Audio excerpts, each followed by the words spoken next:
నమస్కారం వార్తలకు స్వాగతం. ముందుగా ముఖ్యాంశాలు. ప్రజాపాలన అప్లికేషన్ ఫామ్ ని విడుదల చేసిన సీఎం రేవంత్ రెడ్డి.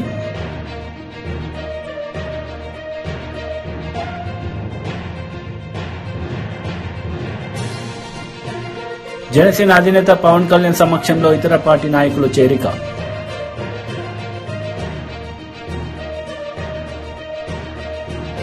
ప్రజాపాలన అప్లికేషన్ ఫామ్ ని సీఎం రేవంత్ రెడ్డి విడుదల చేశారు.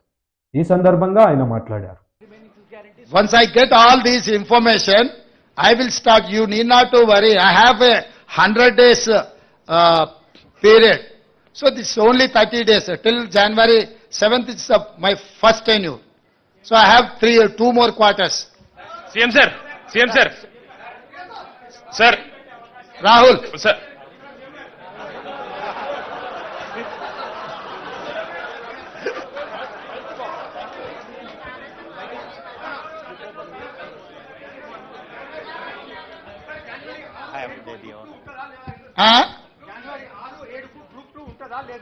దాని మీద ఇంకా సమీక్షించి నిర్ణయం తీసుకుంటాం. డెఫినెట్ గా రాహుల్ చెప్పింది మా దృష్టికి వచ్చింది. డెఫినెట్ గా మా అధికారులతో మాట్లాడి నిర్ణయం తీసుకుంటాం.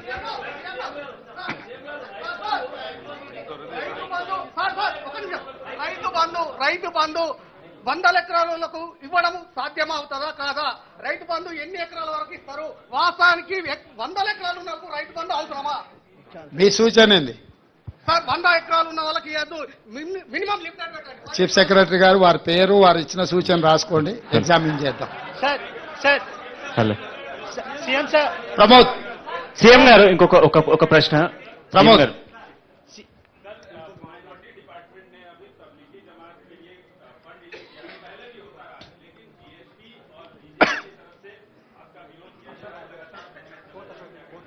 भाई ये पहली बार केस नहीं है, ये आखिरी बार भी नहीं है.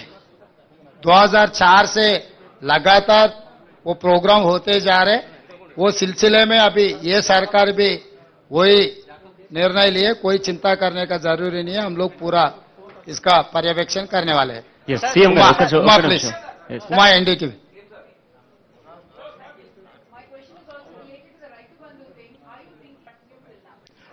What is your, out of your expense, what is your suggestion? Suggestion is that there should be a ceiling. It's not for me to suggest, it's for your government to decide. Yeah, you are part of the government. I am welcoming you to share your views in this government. Okay, I certainly believe that there should be a ceiling on Raitu Bandhu, on the land ownership, because that's something that is draining your exchequer hugely. You will be able to implement many more of your promises to the poor if you go with Raitu. As of now, there is no ceiling. Definitely, we will discuss in the floor of assembly next budget session. Then we will take a call with building consensus with all opposition parties. Then we will take a final call. Sir इस तरफ sir.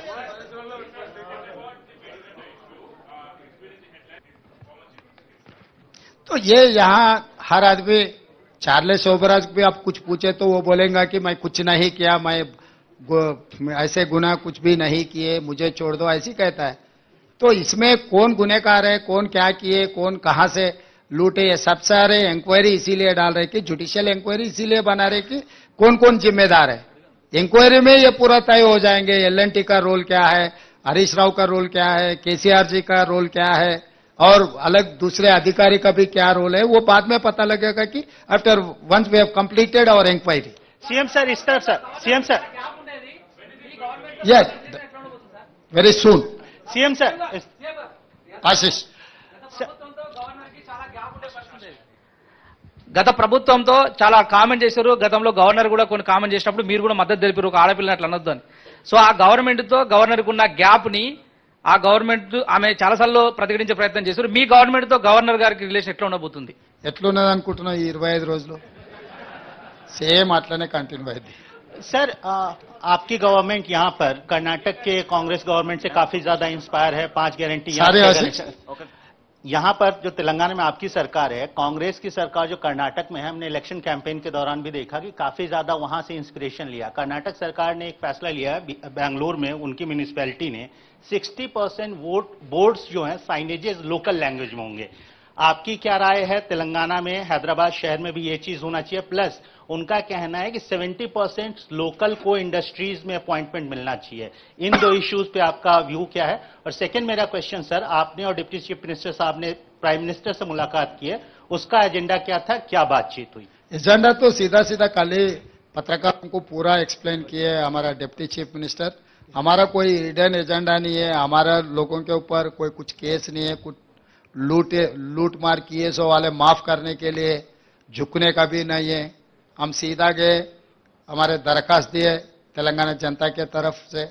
Prime minister ने आश्वासन दिलाया कि भाई सरकार, केंद्र सरकार प्रदेश सरकार के लिए अच्छा मदद देंगे, तो we are expecting that support. और तीसरी बात, ये जो चर्चा हो रही है ये 5 गारंटीज के बारे में, कर्नाटक के मॉडल, इधर के मॉडल, उधर के मॉडल, कहीं के मॉडल नहीं, ये तेलंगाना मॉडल है। तेलंगाना मॉडल के हिसाब से हम जिम्मेदारी से ये काम निभाएंगे। जो जो वेलफेयर के लिए एलिजिबल है, हर eligible person will get this welfare scheme. Sir ఒక్క నిమిషం సార్, ఇప్పుడు ఆల్రెడీ రైతు బంధు కానీ పింఛన్లు కానీ ఒక్క నిమిషం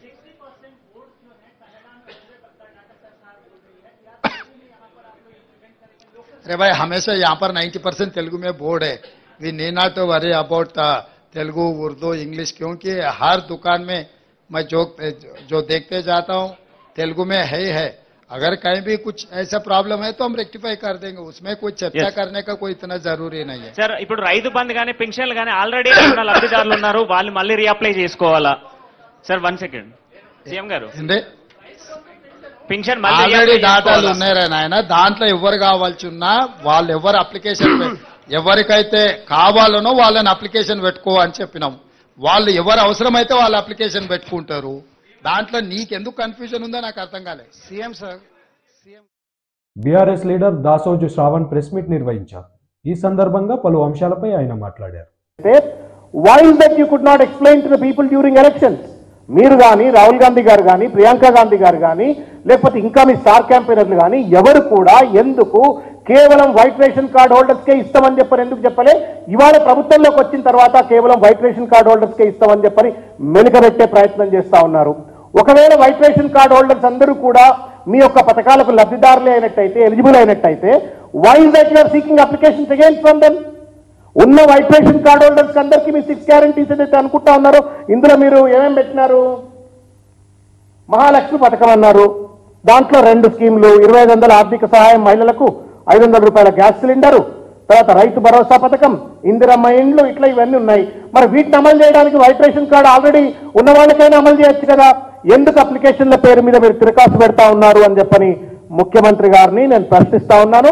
దీనికి సమాధానం చెప్పాలా ముఖ్యమంత్రి గారు అని చెప్పని నేను విజ్ఞప్తి చేస్తా ఉన్నాను. ఇకపోతే ఈ లంకబిందెల ముచ్చటేందో నాకైతే అర్థమే కాలే. ఒక ముఖ్యమంత్రి గారు మాట్లాడే మాటలేనా?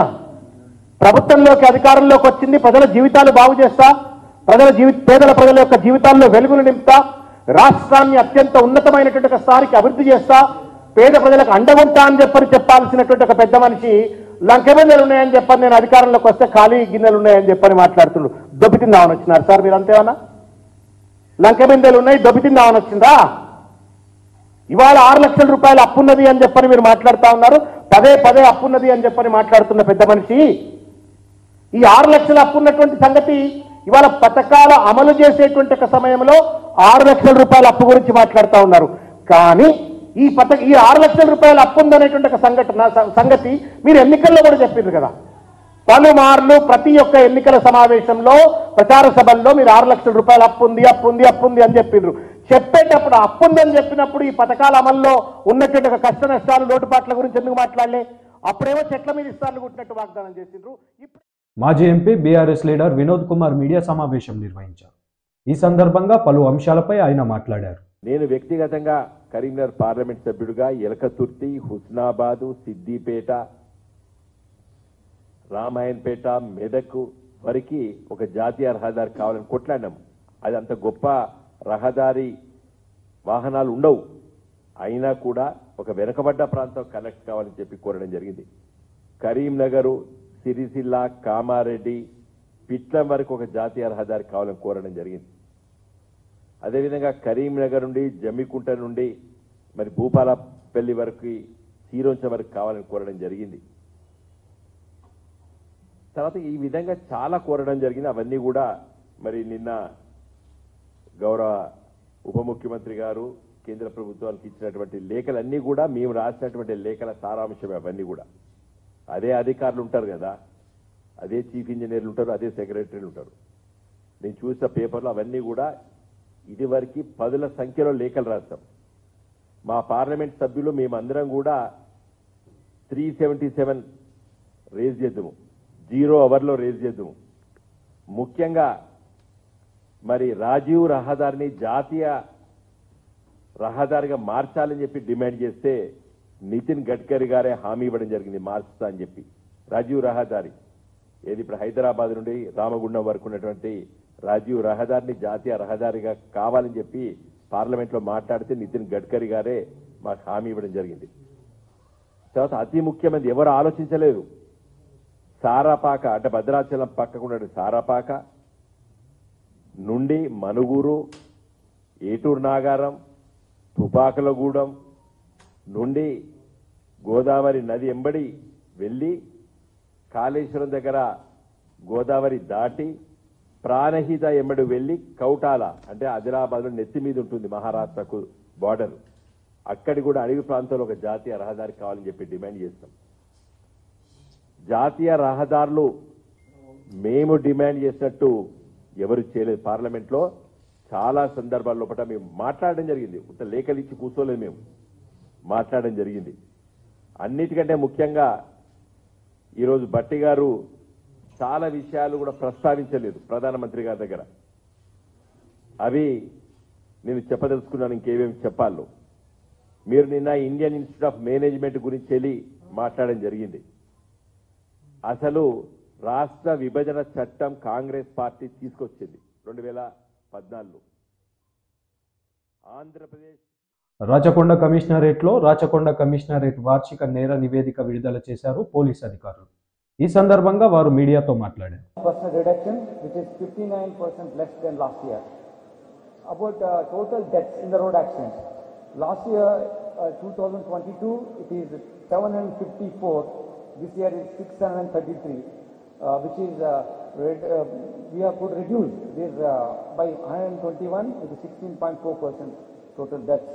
Injured, last year we have seen 2022, 3,405 people got injured in the road accidents, and this year 3,205. That means 5.88% reduction, which is less by 200 cases.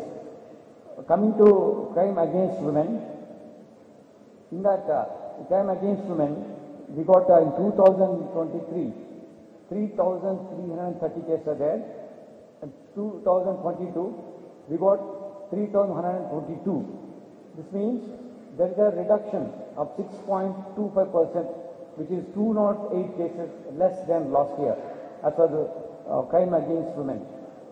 This abatement to suicide decreased by 2 cases, which were 50% of reduction, and then harassment domestic violence decreased by 122 cases, which is 7.16% reduction. Rape decreased less by 45, which is 12% reduction compared to last year.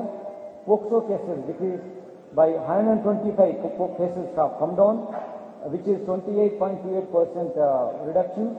Then dowry murders increased by 1 case. Actually, last year it was 5, now it is 6. Then kidnap increased by 6%. Same way, dowry deaths also remained same with the 16 cases. This way, we could ensure, we can tell that the safety of women is in the safe hands in Rajkonda Commissionerate. Most of the areas, the crime rate has come down as far as the crime against women is concerned. Another area of concern, which is Honorable Chief Minister also were addressing the collectors, SPs and commissioners. సామాజిక సాధికార bus యాత్రలో పలువురు YCP నేతలు పాల్గొన్నారు. ఈ సందర్భంగా వారు ప్రసంగించారు. ఆయన ఆ నౌకొని ఒక కమిషనర్ గారిని పిలిచి, వాళ్ళు కళాకారులయ్యా, వాళ్ళు ఆంధ్రదేశాన్ని నవ్వించేవాళ్ళు, వాళ్ళు మనం బాధ పెట్టకూడదు, వాళ్ళ సర్వే నంబర్ ఏంటో చూసి అటు వెళ్ళకుండా ఆ పక్క నుంచి పోనీ అని చెప్పి చెప్పిన మహానాయకుడు ఆయన వైఎస్ రాజశేఖర రెడ్డి గారు. మరి ఆయన మన చుట్టం కాదు, ఆయన మన పట్టం కాదు, అయినా కూడా ప్రతి పేదవాడి ఇంట్లో దేవుడు ఫోటో పక్కన ఆయన ఫోటో ఉంటుంది. ఎందుకంటే ఎందుకు పెట్టుకున్నాడంటే ఆ పేదవాడు మల్టీ స్పెషాలిటీ హాస్పిటల్లో డబ్బున్న వ్యక్తి ఒక బెడ్ మీద పడుకుంటే పక్క బెడ్లో పడుకొని ఆపరేషన్ చేసుకొని మళ్ళీ తన కుటుంబంతో హాయిగా ఉన్నవాడు. నా తండ్రి పెట్టిన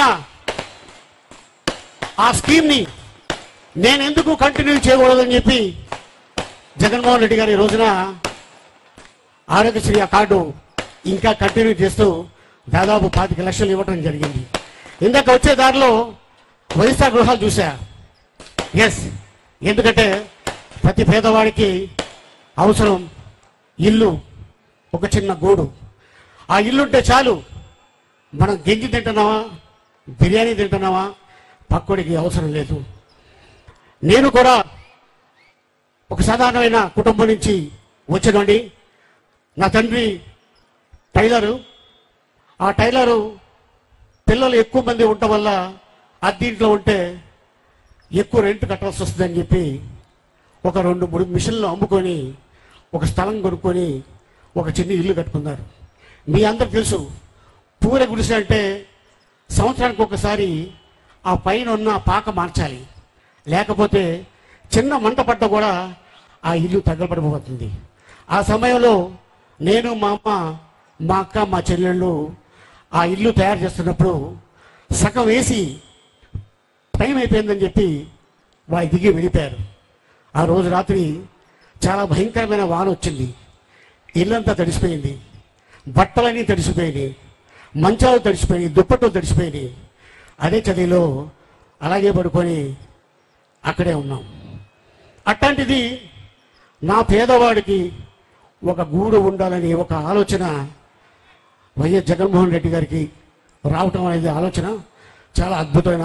151 సీట్లు కైవసం చేసుకుని ముఖ్యమంత్రి అయిన జగన్మోహన్ రెడ్డి గారు ఆ రోజు నుంచి కూడా ఈ రాష్ట్రంలో బీసీలని, మైనార్టీలని, ఎస్సీ ఎస్టీలని గుండెల్లో పెట్టుకొని చూసుకుంటూ ఒక పక్క రాజ్యాధికారం ఒక పక్క అయితే, సంక్షేమం ఒక పక్క అయితే, ఈ రోజు నేరుగా ఈ రోజు మహిళా తల్లులకి, ముఖ్యంగా బీసీలకి, మైనార్టీలకి, ఎస్సీ ఎస్టీలకి ఇస్తూ అండగా నిలిచిన మన ముఖ్యమంత్రి జగన్ అన్న చెప్పి ఈ రోజు మీ అందరికీ కూడా తెలియజేస్తా ఉన్నా. ఈ రోజు మీ అందరూ కూడా ఆలోచన చేయాలా. ఈ రోజు చాలా మంది చెప్తారు, మేము వచ్చాం బీసీలకు మంచి చేయాలని వచ్చాం, ఎస్సీలకు మంచి చేయాలని వస్తున్నాం, ఎస్టీలకి మంచి చేయాలని వస్తున్నాం, ప్రతి పేదవాడికి మంచి చేయాలని వస్తున్నాం అని చెప్తారు. కానీ స్వతంత్రం వచ్చిన తర్వాత ప్రతి పేదవాడు, ప్రతి బీసీ, ప్రతి పేద మైనారిటీ, ప్రతి ఎస్సీ ఎస్టీ ఆత్మ గౌరవం పెంచిన వ్యక్తి జగన్మోహన్ రెడ్డి గారు అని చెప్పి మీ అందరికీ కూడా తెలియజేస్తా ఉన్నా. చాలా మంది అడగచ్చు అది ఎలా అని. ఇక్కడున్న మహిళా తల్లులు, ఇక్కడున్న పేదవాడు అందరికీ కూడా ఒకటి అడుగుతా ఉన్నా. స్వతంత్రం వచ్చిన తర్వాత మాలాగా నాయకులు బాధపడొచ్చు. శాసనసభ్యులుగా కార్పొరేటర్లు, జెడ్పీటీసీలు, లేకపోతే ఎంపీటీసీలు, స్థానిక నాయకులు ఈ రాష్ట్రంలో మాలాగా మొత్తం లెక్క పెడితే 5,000 మంది ఉంటామో, 10,000 మంది ఉంటామో. మా అందరిలో చాలా మంది బాధపడొచ్చు జగన్మోహన్ రెడ్డి గారు చేసిన పనికి. కానీ ఈ రోజు ఈ రాష్ట్రం మంగళగిరి నియోజకవర్గం విస్తృత స్థాయి సమావేశంలో నారా లోకేష్ పాల్గొన్నారు. ఈ సందర్భంగా పలు అంశాలపై ఆయన ప్రసంగించారు. ఒక ప్యారలల్ ప్రభుత్వం నడిపిస్తున్నట్టుంది. 27 సంక్షేమ అభివృద్ధి కార్యక్రమాలు మంగళగిరి ప్రజల కోసం మనం చేస్తాం జరుగుతుంది. ప్రభుత్వం అన్న క్యాంటీన్ మూసేస్తే మనం అన్న క్యాంటీన్ తెరిచాం. ప్రభుత్వం పెళ్లి కానుక ఎత్తేస్తే మనం పెళ్లి కానుక ఇస్తున్నాం. పేద ప్రజలకి స్వయం ఉపాధి కల్పించేదానికి తోపుడు బండ్లు ఇస్తున్నాం. ఇంకా మహిళలు సొంత కాళ్ళపై నిలబడడానికి స్త్రీ శక్తి పేరుతో టైలరింగ్ గాని, బ్యూటీషియన్ కోర్సులు ఇచ్చి మెషిన్లు కూడా అందజేసిన పార్టీ తెలుగుదేశం పార్టీ. పెద్దలు చెప్పినట్లు ఎన్టీఆర్ సంజీవిని పేరుతో మండలాలకు ఒక బండి, పట్టణాలకు వచ్చి క్లినిక్ ఏర్పాటు చేసి ఉచితంగా మందులు కూడా మనం ఇస్తున్నాం. ఇంకా యువ పేరుతో నిరుద్యోగ యువతకి సాఫ్ట్వేర్ ట్రైనింగ్లు ఇచ్చి ఉద్యోగాలు కల్పిస్తున్నాం. జలధార పేరుతో ప్రభుత్వం తాగునీరు అందించబోతే మనం వాటర్ ట్యాంకర్ల ద్వారా తాగునీరు అందిస్తున్నాం. ఏకంగా వాటర్ ప్లాంట్లు కూడా ఏర్పాటు చేసుకున్నాం మనం. ఇంకా అన్నగారు పేరుతో ప్లే గ్రౌండ్లు పెట్టాం, టోర్నమెంట్లు కూడా ఏర్పాటు చేశాం. దివ్యాంగులకి ట్రైసైకిల్స్, రజక సోదరులకి ఇస్త్రీ బండ్లు, స్వర్ణకారులకి ఏకంగా ఒక సంక్షేమ సంఘం ఏర్పాటు చేశాం. పురోహితులకి, పాస్టర్లకి, ఇమాములకి పండగ వస్తే బట్టలు కూడా పెట్టిన పార్టీ మన తెలుగుదేశం పార్టీ. ఈ ప్రభుత్వం కనీసం గుంటలు పూడ్చబోతే ఆ గుండెలు కూడా పూడ్చిన party Telugu Desam party. Gravel road అంటే వర్షాకాలం వస్తే రోడ్ల సమస్య ఉంటే గ్రావెల్ రోడ్లు కూడా మనం వేసాం. ఇంకా నాయ బ్రాహ్మణులకి సలూన్ చైర్లు, కిట్లు, కార్మికులకి వెండింగ్ మెషిన్లు, కోవిడ్ వచ్చినప్పుడు కూడా వైద్య సహాయం ఆనాడు మనం అందజేశాం. ఆర్ఎంపీ సోదరులకి కిట్లు ఏర్పాటు చేశాం. ఏకంగా ఎండాకాలం వస్తే చలివేంద్రాలు, దాని ద్వారా తాగునీరు, మజ్జిగ అందించాం. ఇంకా మా దళిత సోదరుల ఇంట్లో పెళ్లుంటే తాలి బొట్టు కూడా అందజేస్తుంది మన పార్టీ తెలుగుదేశం పార్టీ. ఇంకా మా చేనేత సోదరులకి రత్నాలు, ఇప్పుడు ఏకంగా వీవరశాల ఒకటి మంగళగిరి పట్టణంలో ఏర్పాటు చేశాం. వచ్చే నెలలో కూడా అది ప్రారంభించబోతున్నామని ఈ సభాముఖంగా మీ అందరికీ నేను తెలియజేస్తున్నా. మీరందరూ ఒక్కసారి ఆలోచించండి. ఓటమి చెందినా ఏనాడు నేను బాధపడలేదు. ప్రజలు నాకు పరీక్ష పెట్టారు అనుకున్నా. చాలా మంది నన్ను ఎగతాళి చేశారు, పర్వాలేదన్నా. ఒకే ఒకసారి బాబు గారు అడిగారు, మళ్ళీ నువ్వు మంగళగిరి నుంచే పోటీ చేయాలనుకుంటున్నావా? ఏపీ బీజేపీ రాష్ట్ర అధ్యక్షురాలు దగ్గుపాటి పురంధేశ్వరి మీడియా సమావేశం నిర్వహించారు. ఈ సందర్భంగా పలు అంశాలపై ఆమె మాట్లాడారు. సీతానగరం ఆ రోడ్డు కావచ్చు, లేదా ఈ రాజమండ్రి జిల్లాలో ఉన్నటువంటి రోడ్ల పరిస్థితి కనుక మనం గమనించినట్లయితే అధ్వాన్నంగా ఉన్నటువంటి విషయం ప్రతి ఒక్కరికి తెలుసు. కేవలం నేషనల్ హైవే రోజు బ్రహ్మాండంగా పట్టుపరుపుల్లాగా వెళ్ళిపోతున్నాం, కానీ రాష్ట్రంలో రోడ్ల పరిస్థితి ఘోరాతి ఘోరంగా ఉన్నాయి. చంద్రయాన్ని చంద్రమండలం మీదకి పంపించినప్పుడు మొట్టమొదటి ఫోటో చంద్రమండలం నుండి వచ్చిందని చెప్పి ఒక ఫోటో వాట్సాప్లో వైరల్ అయింది. ఆ ఫోటో కనుక చూసినట్లయితే ఆంధ్ర రాష్ట్రంలో గుంతలమయంగా ఉన్నటువంటి రోడ్లని ప్రజలు వాట్సాప్లో పెట్టి ఇది చంద్రయాన్ నుండి, చంద్రమండలం నుండి చంద్రయాన్ పంపించిందని చెప్పి ప్రజలు పోస్ట్ చేసినటువంటి విషయాన్ని మనం ఇంకా మర్చిపోలేదు. అదేవిధంగా గోదావరి జలాల పరిరక్షణకి కూడా కేంద్ర ప్రభుత్వం నిధులు ఇస్తున్నటువంటి సందర్భంలో ఇక్కడ నిజంగా దాని మీద దృష్టి సారించినటువంటి విషయం మనం అందరం కూడా చూస్తున్నాం. అదేవిధంగా టిట్కో ఇళ్ళు నిర్మాణం జరిగింది, కానీ ఎంత మేరకు 80% కూడా ఇవాళ అక్కడ పేదలకి ఇవ్వనటువంటి విషయం మనం ఇక్కడ చూస్తున్నటువంటి నేపథ్యం. అదేవిధంగా ఇళ్లకి స్థలాలని చెప్పి ఏ విధంగా మన మడ అడవులు సైతం పర్యావరణాన్ని ధ్వంసం చేస్తున్నారో మనకు తెలియనటువంటి విషయం కాదు. మరి ఏ వర్గానికి కూడా న్యాయం చేయకుండా అవినీతిలో కూరుకుపోయి ఇవాళ ఇసుక చూసినట్లయితే మొన్న కూడా నేను వచ్చాను, ఏది కడుపులంకకి నేను రావడం జరిగింది. నాయకులందరూ కూడా నాకు తోడుగా వచ్చారు, ప్రెస్ వారు కూడా వచ్చారు. అక్కడ ఎంత విశృంఖలంగా అక్కడ ఇసుక మాఫియా జరుగుతుందో మనం అందరం కూడా చూడటం జరిగింది. కనుక ఏది చూసినా కూడా అవినీతిలో కూరుకుపోయి విధ్వంసంతో ప్రారంభమై ప్రజావేదిక కూల్చివేతతోటి ఈ పరిపాలన ప్రారంభమైంది. ఆనాటి నుండి నేటి వరకు విధ్వంసమే. అదేవిధంగా విద్వేషపూరితం. ఎవరైనా గళం విప్పి ఇదేంటి అని చెప్పి రాష్ట్ర ప్రభుత్వాన్ని ప్రశ్నిస్తే వారి మీద వెంటనే ఎస్సీ ఎస్టీ అట్రాసిటీ కేసులు పెట్టి వారిని జైల్లో వేసేయటం, అంటే గొంతు నొక్కేసేయటం. కనుక ఈ రకమైనటువంటి పరిపాలన నిజంగా మనకు అవసరమా అని ప్రజలు ఆలోచించుకోవాలి. సుపరిపాలన అన్న పదానికి భారతీయ జనతా పార్టీ నాయకత్వంలో ఉన్న కేంద్ర ప్రభుత్వం నిజమైనటువంటి తెలుగునాడు అంగన్వాడీ డ్వాక్రా సాధికార కమిటీ రాష్ట్ర అధ్యక్షురాలు ఆచంట సునీత మీడియా సమావేశం నిర్వహించారు. ఈ సందర్భంగా సీఎం జగన్పై మండిపడ్డారు. మోసపు మాటలు చెప్పి అబద్ధపు మాటలు చెప్పి అధికారంలోకి వచ్చి ఈ 4.5 సంవత్సరాల కాలంలో ఏ ఒక్క రోజు కూడా అంగన్వాడీ అక్క చెల్లెమ్మల సమస్యల గురించి కానీ వారికి రావాల్సినటువంటి పెండింగ్ బిల్స్ గురించి కానీ ఏ రోజు కూడా వాళ్ళకు సంబంధించినటువంటి విషయాలపై చర్చించినటువంటి పరిస్థితి లేదు. నిజంగా బాధేస్తా ఉంది. రాష్ట్ర వ్యాప్తంగా 16 రోజుల నుంచి ఇంత పెద్ద ఎత్తున 1,00,000 మంది పైన ఈరోజు వచ్చి రోడ్డు మీదకి వచ్చేసి నిరసనలు తెలియజేస్తా ఉంటే ఈ కళ్ళుండి చూడలేనటువంటి ముఖ్యమంత్రి జగన్మోహన్ రెడ్డి గారు ఎక్కడున్నారు? తాడేపల్లి ప్యాలెస్ లో దాక్కొని మాకు అర్థం కావట్లా.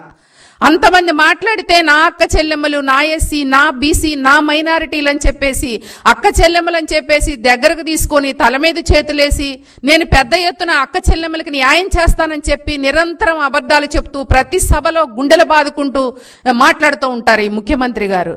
కానీ ఇంతమంది అక్క చెల్లెమ్మలు వచ్చేసి 16 రోజులుగా కుటుంబాలను వదిలేసి వాళ్ళ యొక్క సొంత పనులు వదిలేసుకొని పిల్లలను వదిలేసుకొని చిన్న చిన్న పసిపిల్లలను కూడా తీసుకొని వచ్చి ఎండలో కూర్చొని మండల కార్యాలయాల ముందు రకరకాల ధర్నా చౌకుల్లో ధర్నా చేస్తా ఉంటే కనీస స్పందన లేదు ముఖ్యమంత్రి గారికి. ఇంత పెద్ద ఎత్తున ఇంత పెద్ద విభాగం అంగన్వాడీ విభాగం అనేది ఇంత పెద్ద ఎత్తున నిరసనలు చేస్తా ఉంటే కనీసం కళ్ళుండి చూడలేని పరిస్థితిలో ఈ ముఖ్యమంత్రి ఉన్నాడు అంటే ఇంతకన్నా దుర్మార్గమైనటువంటి విషయం ఇంకొకటి ఉండదు. ఈ రోజు చూస్తే ప్రతి వర్గం అంతే. అంగన్వాడీలు వచ్చారు, ఈ రోజు పారిశుద్ధ కార్మికులు, అలాగే చూసినట్లయితే మిడ్ డే మీల్స్ వర్కర్స్, అలాగే ఆశా వర్కర్లు, అలాగే నిన్న తన సొంత సైన్యంలా పెట్టుకున్నటువంటి వాలంటీర్లు, ఇట్లా ప్రతి ఒక్క వర్గము రోడ్డు మీదకి వచ్చేసి 4 లక్షల పైచిలకు అన్ని వర్గాల వాళ్ళు బయటకు వచ్చేసి ఏదైతే మా డిమాండ్స్ నెరవేర్చాలి, మాకు పెంచుతానన్న జీతాలు పెంచాలి అని చెప్పేసి వాళ్ళు నిరసనలు తెలియజేస్తా ఉంటే కనీసం ఈ ముఖ్యమంత్రికి బాధ్యత ఉందా అండి? నిన్న చర్చల పేరుతో అంగన్వాడీ వర్కర్స్ ని పిలిపించుకొని చర్చల పేరుతో అర్ధరాత్రి పూట బొత్స సత్యనారాయణ గారు, సకల శాఖ మంత్రి సజ్జల రామకృష్ణారెడ్డి గారు ఏమి వాళ్ళకి హామీ ఇచ్చారు? ఎన్నిసార్లు చర్చలకు పిలిచారు? చర్చలకు పిలిచిన ప్రతిసారి సాధ్యపడదు, కుదరదు, తర్వాత చూద్దాము. ఇంకెప్పుడుందండి సమయం? అంటే 4.5 సంవత్సరాల కాలంలో చెయ్యండి ఇంకెప్పుడు చేస్తారు? అదే పొంగల్ వెళ్ళిన తర్వాత, సంక్రాంతి అయిపోయిన తర్వాత మాట్లాడదామని, అలాగే నెక్స్ట్ ఎలక్షన్స్ అయిపోయిన తర్వాత మీకు జీతాలు పెంచుతామని, అంటే మీరు ఏ విధంగా బాధ్యతారహితంగా మాట్లాడుతూ ఉన్నారు? అంటే మళ్ళీ ఎలక్షన్స్ అయిపోయి మళ్ళీ మీరే వస్తారని కళ్ళగంటా ఉన్నారా? దానితో పాటు సిగ్గుండాలి.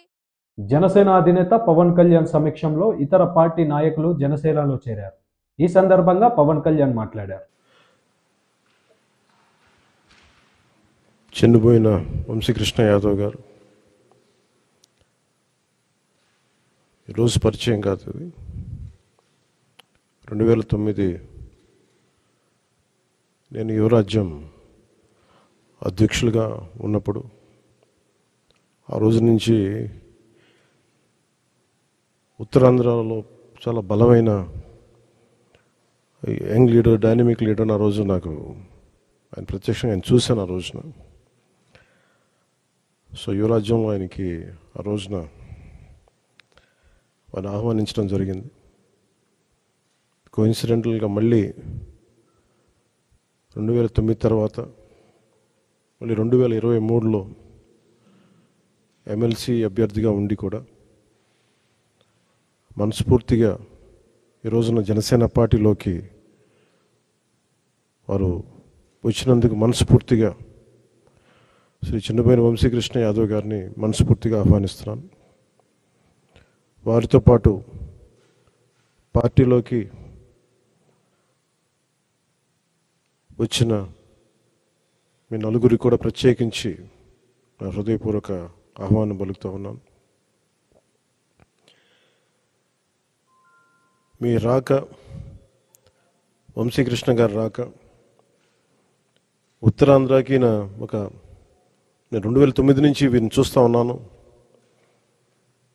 చాలామంది ఆ రోజుల్లో ఇంక్లూడింగ్ తెలంగాణలో కూడా చాలామంది యువరాజ్యంలో ఉన్న వ్యక్తులు చాలామంది కీలకమైన నాయకులు అయ్యారు ఈ రోజున, అటు తెలంగాణలోనూ ఇటు ఆంధ్రాలో. సో ఆ కోవకు చెందిన శ్రీ వంశీకృష్ణ యాదవ్ గారు మనస్ఫూర్తిగా మళ్ళీ ఇంకొకసారి రావటం, ఇందాక ఆయన అన్నట్టుగా తిరిగి సొంత ఇంటికి నేను వచ్చినట్టుగా ఉందంటే మనస్ఫూర్తిగా నేను అదే దృష్టితో చూస్తూ ఉన్నాను. ఇది అలాగే ఆయన వచ్చిన విధానం నాకు చాలా నచ్చింది. ఏ సమస్యల మీద ఇవన్నీ ప్రస్తావించకుండా భావజాలం ఇది మరింతగా ఆకట్టుకుంది. ఆయన పార్టీలోకి రాకముందు చర్చల మీద నేను అర్థం చేసుకుంది. వైఎస్ఆర్సీపీ పాలన గురించి వీటి గురించి ఏం కాకుండా నేను ప్రత్యేకించి ఇంతకుముందు ఎట్లాగైతే ఆకర్షితున్నాయి నేను 2009లో వచ్చాను. అది కూడా చాలా స్వల్ప తేడాతో ఓడిపోయారు విశాఖ తూర్పు నియోజకవర్గం నుంచి. 2014 కూడా అదే పరిస్థితి. కానీ పోటాపోటీగా మళ్ళీ ఎమ్మెల్సీ ఎన్నికల్లో పోటీ పడి గెలిచి ఆ విజయం మరి ఇలాంటి బలమైన నాయకుడిని జనసేనకి మనస్ఫూర్తిగా ఇష్టపడి వచ్చినందుకు ఇంకొక మారు మనస్ఫూర్తిగా ధన్యవాదాలు తెలుపుకుంటూ, ఏ నమ్మకంతో అయితే జనసేనలోకి వచ్చారో మీకు మనస్ఫూర్తిగా నేను వ్యక్తిగతంగా పార్టీ పరంగా భరోసా ఇస్తున్నాను. మీకు అండగా ఉంటాం. మీతో పాటు వచ్చిన మీ అందరికీ కూడా ఈ రోజున కండువాలించిన ప్రతి ఒక్కరు కూడా పేరు పేరున మీరు ఒకళ్ళు ఇద్దరు నాకు ఖచ్చితంగా యువరాజ్యంలో చేశారని అనుకుంటా ఉన్నాను. మీరు చేశారు దుర్గాప్రసాద్ గారు. సో మీ అందరికీ మరోమారు మనస్ఫూర్తిగా స్వాగతం పలుకుతూ, నేను చూస్తుంది మీకు ఆయనతో పాటు గత దశాబ్దన్నర కాలంగా ఉన్నారు కాబట్టి ఆయన. వార్తలు ముగించే ముందు ముఖ్యాంశాలు మరోసారి. ప్రజాపాలన అప్లికేషన్ ఫామ్ ని విడుదల చేసిన సీఎం రేవంత్ రెడ్డి.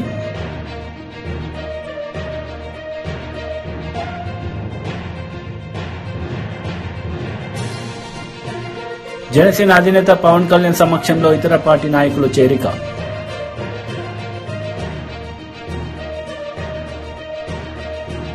ఈ వార్తలు ఇంతటితో సమాప్తం. తిరిగి ప్రసారమయ్యే వార్తల్లో మళ్ళీ కలుద్దాం. అంతవరకు సెలవు. నమస్తే.